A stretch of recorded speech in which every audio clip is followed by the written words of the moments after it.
everybody. Welcome to the PVD Horror Podcast. My name is Dave, and I'm joined here with filmmaker Mikael Håfström, who is the director of the upcoming film Slingshot, which stars Casey Affleck and Laurence Fishburne.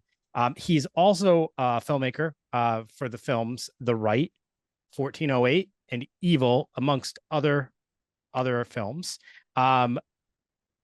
Mikael, thank you so much for joining me. I am actually beyond excited to talk to you about this film as well as some of your others. Huge fan. So thank you for having me. No problem. I should mention also that Slingshot will be hitting theaters on August 30th. So everybody should definitely be on the lookout for that. It is a psychological sci-fi thriller, which really will get you thinking. Absolutely.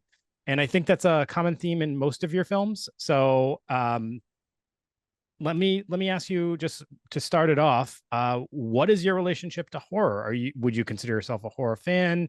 What are some of your favorites, if so? Things like that. Look, yeah, I think I am a fan. When I was a young teenager, I grew up in small town Sweden. I used to sneak out and go to the local cinema, or one of the local cinemas there, and see this sort of weird Italian B, C, D category, so horror movies that for some reason was distributed back in the day. And I get so scared, and I always ask myself, why do I put myself in this situation? And then I had to go home by myself. And I enjoyed being scared. And obviously, if you not get scared, horror movies are quite boring. You want to see horror movies, you want to be scared, you want to laugh when you see a comedy. And then when I was a bit too young, I saw The Exorcist, and that experience is still something I carry with me. I mean, I watched that film. I was terrified for weeks. I couldn't tell my mom. I was sneaked away. I was too young to go and see it. She would be very, very upset with me. But then I realized, what this genre could bring. And when I got older, obviously, I worked with, quite different films. But I tend to come back to the darkness now and again. And some of the films you mentioned obviously deal with this in different way. Yeah. So one of the things I like to ask people, because I think it kind of helps us get a lot insight into your filmmaking and maybe even who you are as a person. There's different, what we call subgenres of horror now. There's like slashers, there's psychological.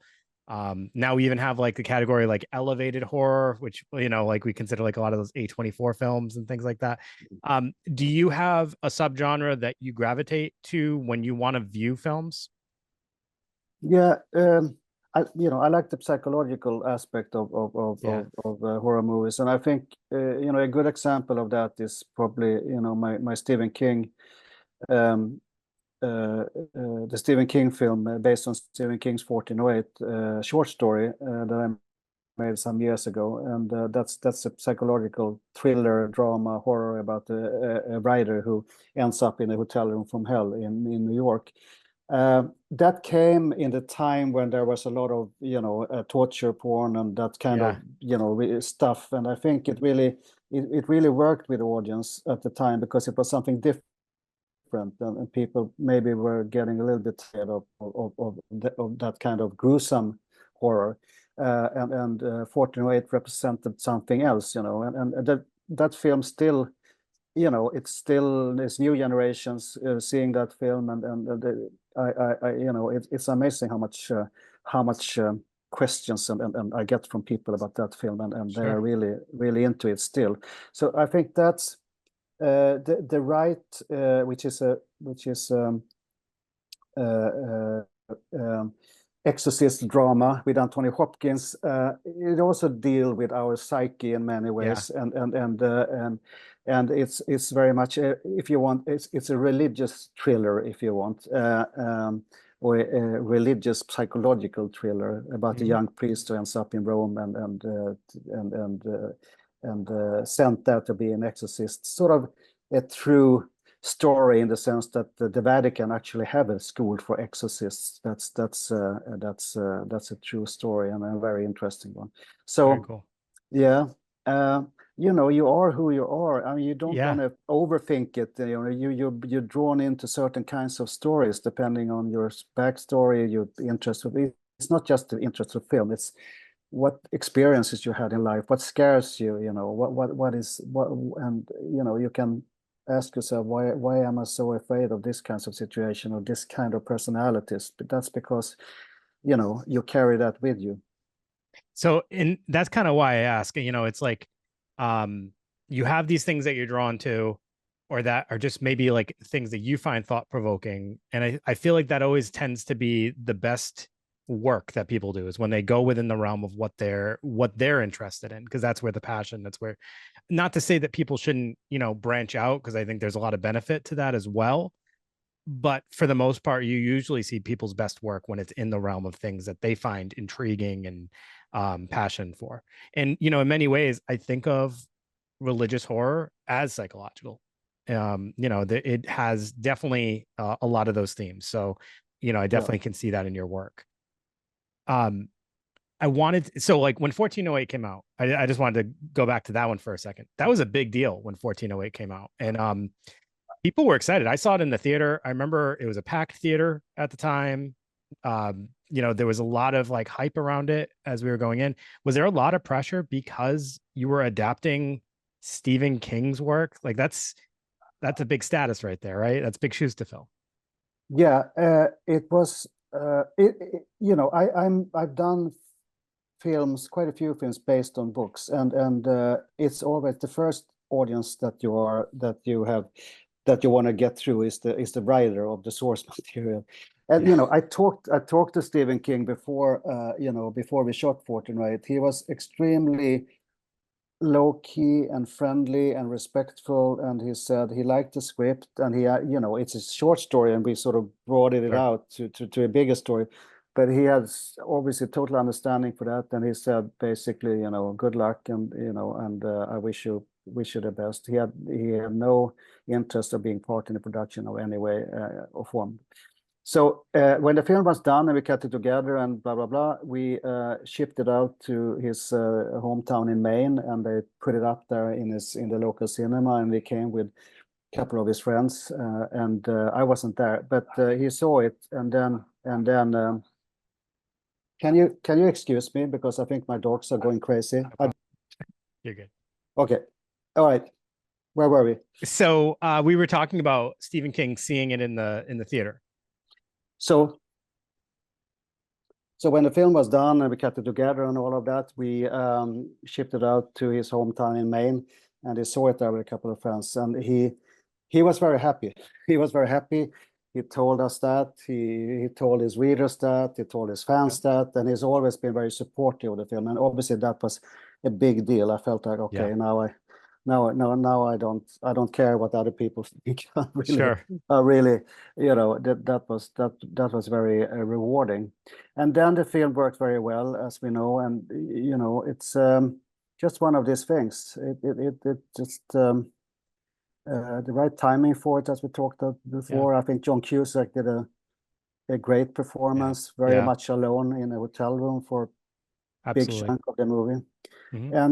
And there is also it's a drama that very much like Slingshot, the new film, it deals with fundamental questions like love and loss and loneliness and solitude. Sure. They have very much in common that way. Yeah. So you've had the opportunity to work with some very big name actors. I just mentioned in the new film, we have Casey Affleck, we have Laurence Fishburne. 1408, we have John Cusack. In the Rite, you have Anthony Hopkins. These are some really big names. What has it been like working with such big name actors? What have you learned from working with these experienced actors? And is that kind of the realm that you want to continue, or is there a world where you also want to work in maybe with some lesser known actors? Start from the end there. Lesser known actors. You mentioned the key actors in these films, obviously. I also made a film with Arnold Schwarzenegger and Sylvester Stallone, which was fun. But besides these names, there are lots of Sure. actors in the film and that are lesser known, if you want. But these names that you mention they are big actors and famous actors for a reason, often that they are very, very good at what they're doing. Yeah. So every time you get somebody like that to work with, I mean, it's great for a lot of reasons, because they often, it's very rewarding for a director to work with Anthony Hopkins, for instance, who's such a brilliant actor, and you get so much back. And he's, again, I think the feeling with these guys and girls is that they have nothing left. They don't need to prove anything. They're just very sort of, they're very secure in themselves, and they do it because it's fun. And the same with Stallone and Schwarzenegger. They were like schoolboys on a summer camp. They were so happy running around and being in the film, after all these years. It was almost touching to see. And I like working with actors. I'm not afraid of actors, famous or not famous. And I think they feel that, and they feel seen, and they feel like, I'm a good partner in crime when we work together. So I usually, I mean, I never had a really bad experience with any actor, famous or not famous. And that's you have to do your casting right, obviously. You have to. Absolutely. You can cast a very good famous actor wrong in a film, but you have to be careful with that. But I feel very blessed and lucky with those actors that I work with, as you mentioned. Yeah. Whenever I hear someone's worked with Anthony Hopkins, I'm always so intrigued by what that must be like, because he has such he just has this presence, as if like he knows what he's doing. He's very, like, it almost feels very natural when you're watching him on screen. I think he could do anything. But it was funny because recently I had listened to a story about him, and there's potential that he might be on the autism spectrum. And he's like, he had made a comment about how his wife finds him very annoying with some of like the things that he gets, like, I guess he gets like hyper fixed on things at times. And I was like, wow, that's such an interesting thing, because you would never guess that, because he well, obviously we're watching him in movies, but he just like, he embraces those characters so well. So it's so funny to think of this like other side to him that we would never see in, like, in the films that he's in. Yeah, no, that's true. I mean, Stella, his wife, Stella Hopkins, she's great, and she takes care of things so he can do his do his stuff. He's the least pretentious actor I ever worked with in some degree. He's like, they offer that, what's your method, Mr. Hopkins, and so on, and he's like, well, my method is I learn the lines, I go to set, somebody tells me what to wear, somebody tells me where to stand and when to say the lines, and I do that the best as I can. If I don't say them right, somebody will tell me that, and I do it again better. And it is like that. He's such a natural. He's so secure in his own ability. So it's kind of amazing, really. But that's how he is, and it's again, working with him, he have such great sense of humor. He's doing his Hannibal Lecter stuff, if you ask him to, that's also a story, when every American male actor good for the part said no, because nobody want to play somebody so unpleasant as Hannibal Lecter. And he described how he get the scripts from his agent in the US. He was in London, and he read it, and he called him back after like 20 pages and said, I give me this part. I'm going to win an Oscar. I promise you, I can do this, and the rest is history. Yeah. I always, at the end of my days, I will be very happy that I had this opportunity to work with Anthony Hopkins. Absolutely. In general, all these experiences. One of the things, going back to Slingshot and to 1408, I read a statement where, and you just kind of briefly talked about it before, you made connections to the two films. And it was a really interesting way that you described, like, I think you had said they could also almost be like connected, like distant relatives almost, the two films. Yeah. Could you share that thought?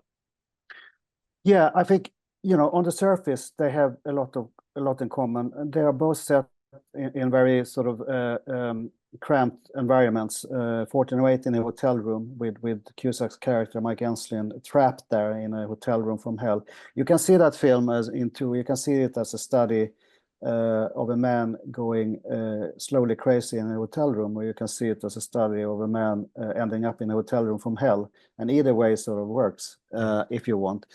But and in Slingshot, we have these guys on a spaceship trying to, deal with their sanity as well. And we, at some point, we sort of don't know what the fuck is going on there, and they don't know what the fuck is going on there either. And it becomes more and more complex, and John, our main characters, is derailing from a psychological point of view, and try to keep it all together, dealing with his memory from Earth and what's at hand right there, and the other guys who is in conflict about what to do with this mission.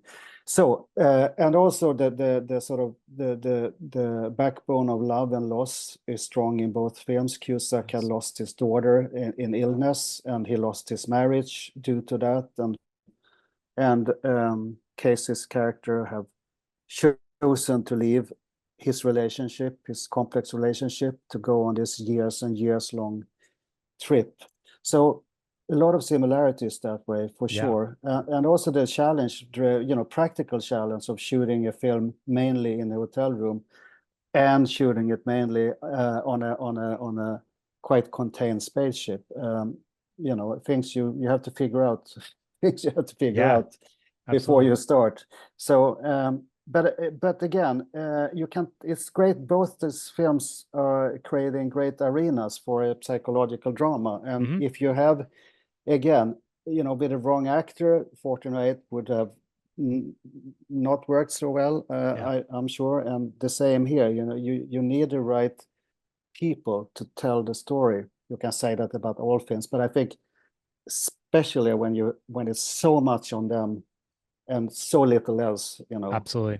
Character-driven movies are, so heavily reliant on the likability, the relatability, the connection you can get to that person, or sometimes even just like the distaste you have for him if they, depending on what the film is, if that's the direction they want you to go.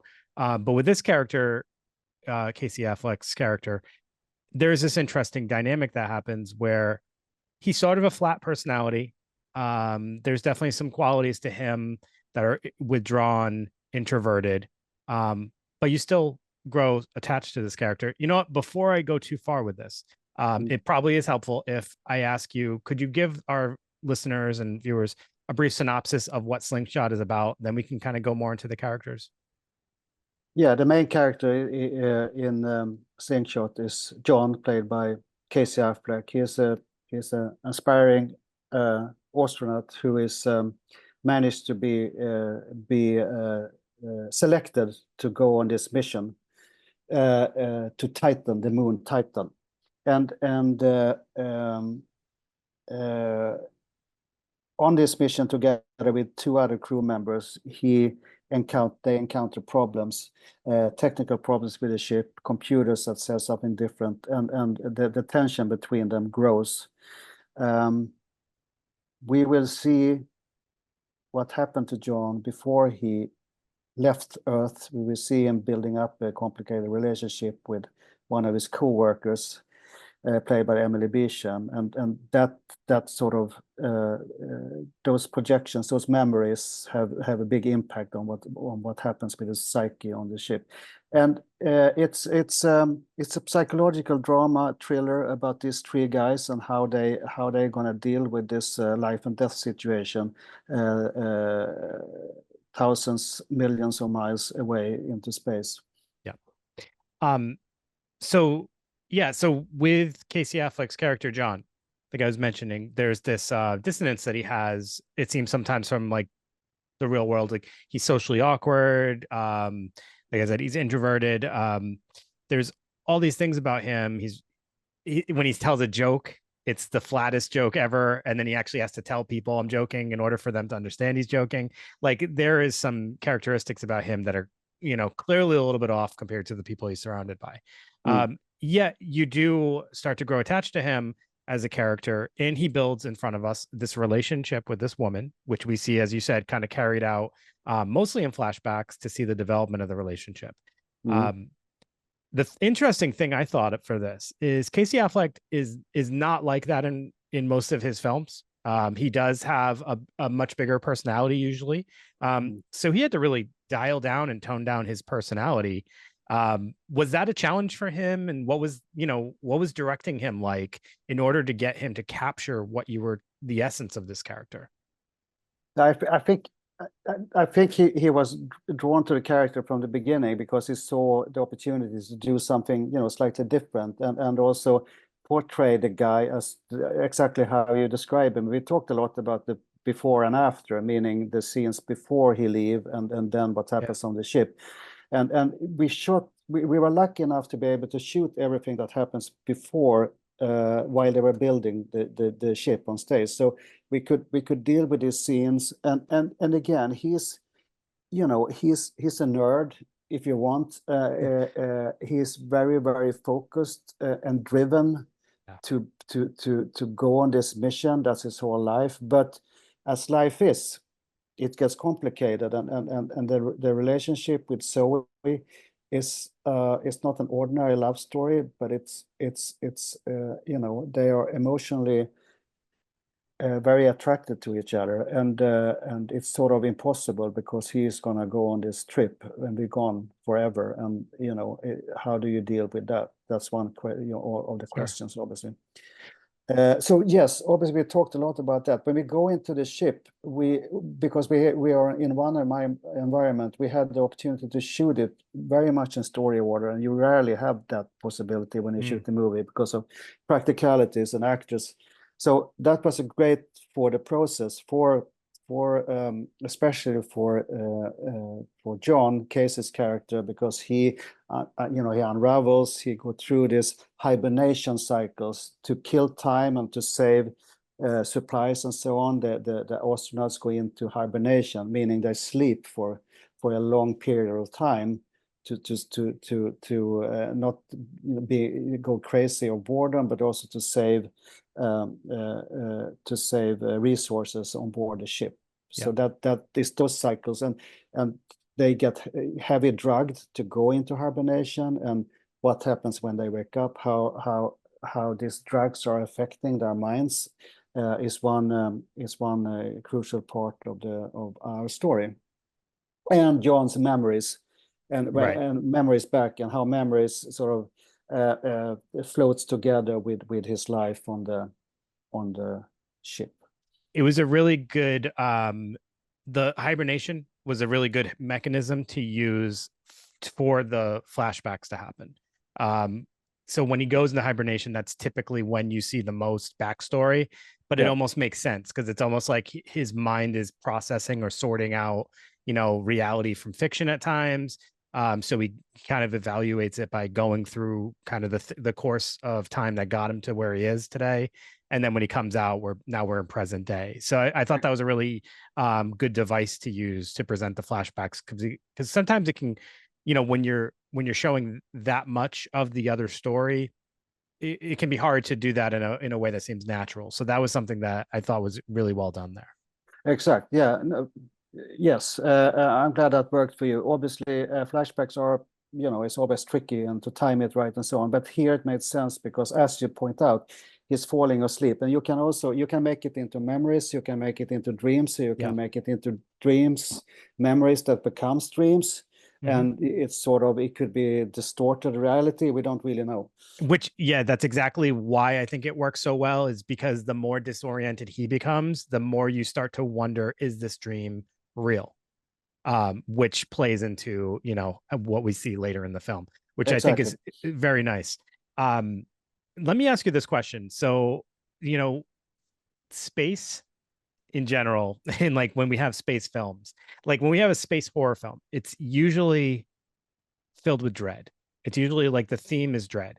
And I think space in general is this interesting contrast of excitement and dread, dread Mhm. or fear, right? Yeah, yeah. What is it about space that you think presents these two extremes, and they almost feel synonymous at times. Like it feels like they can both be happening at the same time. Sometimes they're kind of secluded. But it tends to be what we often see with space films, like that sense of dread. Obviously, the claustrophobia comes from it being in a ship feels so isolating and closed in. But that dread feeling is what I often feel, and I'm curious your thoughts about that. Yeah, I mean, we can all share the excitement and enthusiasm for space because it is exciting. It Yeah, is tremendously exciting to try to think about and to figure out what's out there and to hear experts talk about it and read about it and all of these things that we do. Is there life forms on other planets and but we start to realize the billions of possibilities, the billions of stars yeah, and so on.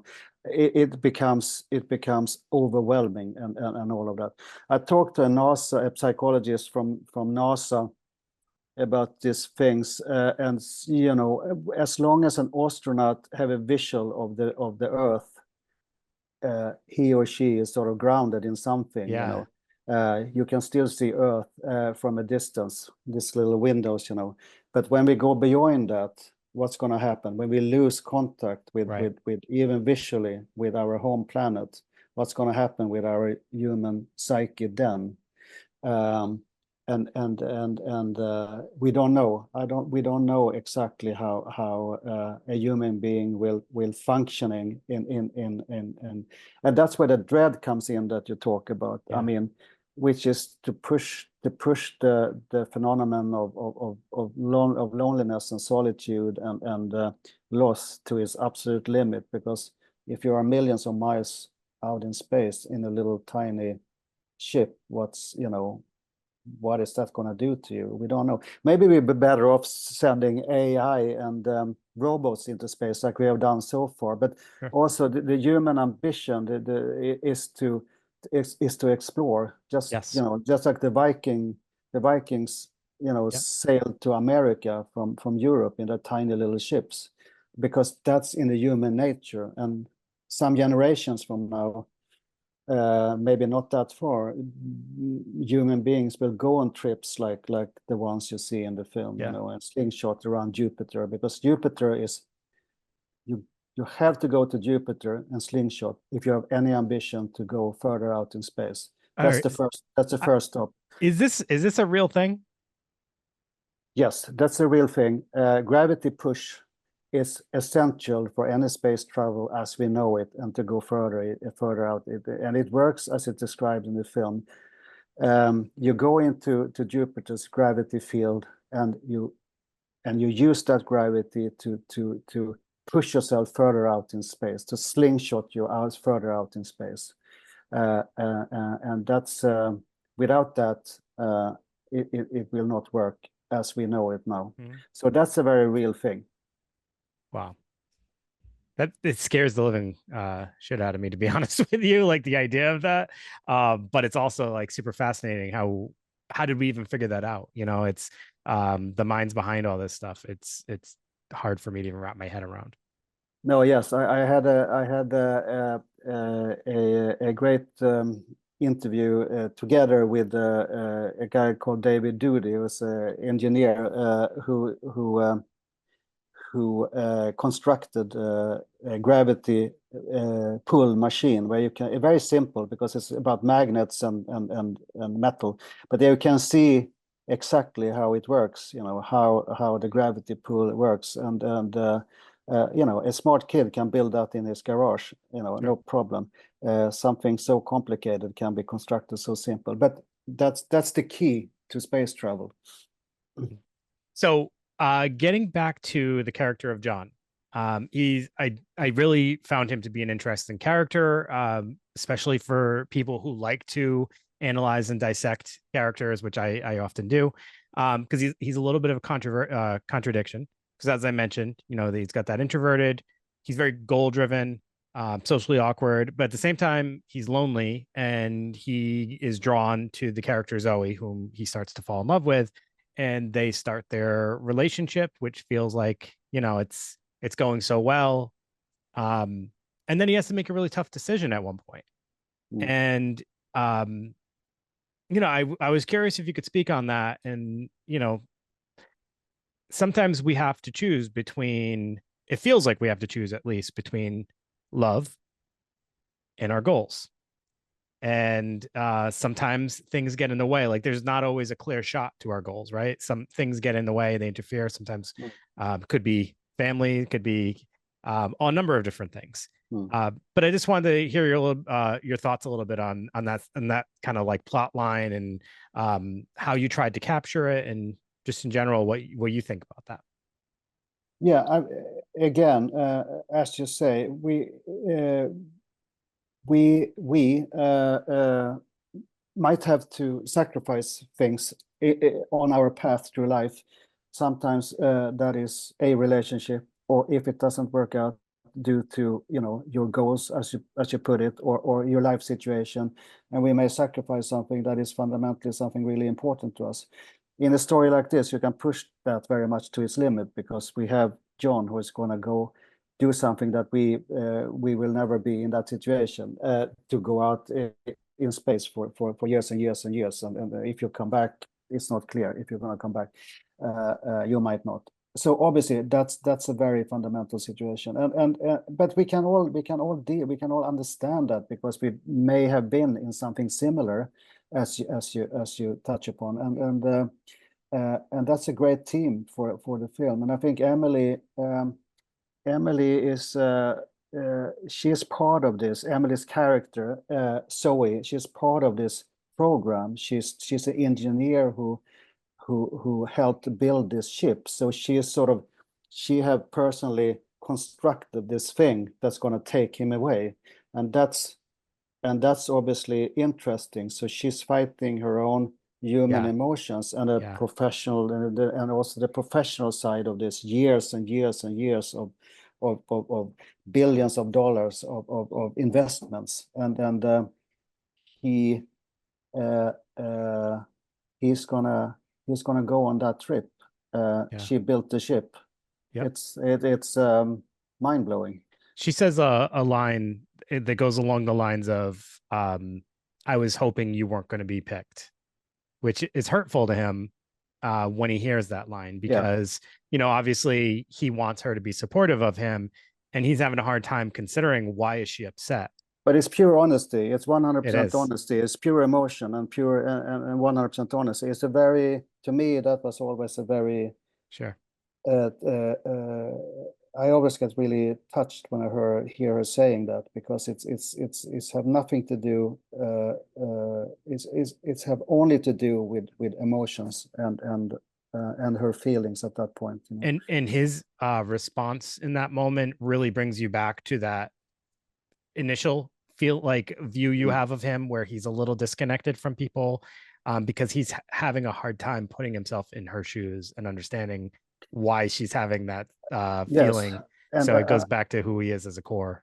Exactly. And I also think, as a guy and a little bit more emotionally handicapped than she is, as we guys often are, he just have to, he have to take a step back. He have to use some sort of force, or some sort of, he becomes almost aggressive in his responses there, about, how can you say that? How can you say that to me? You know how much this means to me, which is only a way for him to escape from the issue, and what he and the feeling he obviously can share. So this project, I know we talked a lot about the character dissection, and that's partially my fault, because that's just the stuff that I'm drawn to.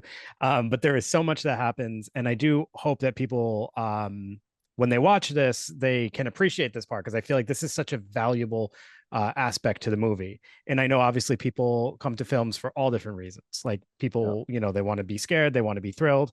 But I also think that there's so much value in understanding and getting to see human nature. And you're also going to movies, hopefully, to be surprised. Yes. And I do. And you can expect, you go to see all these films, and you expect to laugh because it's a comedy. You expect to be scared because it's a full-on horror movie, and that's fine if it lives up to that. But some films, it's nice to see, because they may not be what you thought let it be something different, and that could be very rewarding too. Yes. And I will say for this film, there was a lot of twists and turns that happened in the last half of the film that I definitely did not see coming. And that was a nice surprise. There, I enjoy that kind of aspect to a film when you can't necessarily predict this is, this is about to happen and all that stuff. So I think that that's something that people will be pleasantly surprised by. Thank you for saying that. I hope so. And I want the audience to be on that ship together with John and the guys, and sort of, share those feelings and those emotions. And yeah, that's my simple wish and ambition. Yeah. It's a great time for space horror too right now. So timing couldn't be better, I don't think. Yeah, and I think it's a range of different kinds of film. I like the Alien franchise, big fan since the first film. I haven't seen the new one, but I will. But you're right, and I think it have to do with the human endeavor and our eagerness to get out there and explore. And with films, we can do that before we actually do it. Exactly. Before we wrap up, I just want to ask you, what do you have next? Are you just focusing on this in spreading the word on this, or do you already have projects down the line, anything like that? I have already shot a new film, and it's something so completely different from this film that as far as you can go, almost it's comical, but it's a Scandinavian epic about the war between Sweden and Denmark in the 1500s. So it's a big war epic.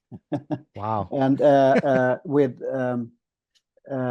Scandinavian, and Emily Beecham is in this film as well. Okay, nice. So that's nice, and Scandinavian and some British actors, and that film is just been sold to the US, so you have a chance to see it at some point.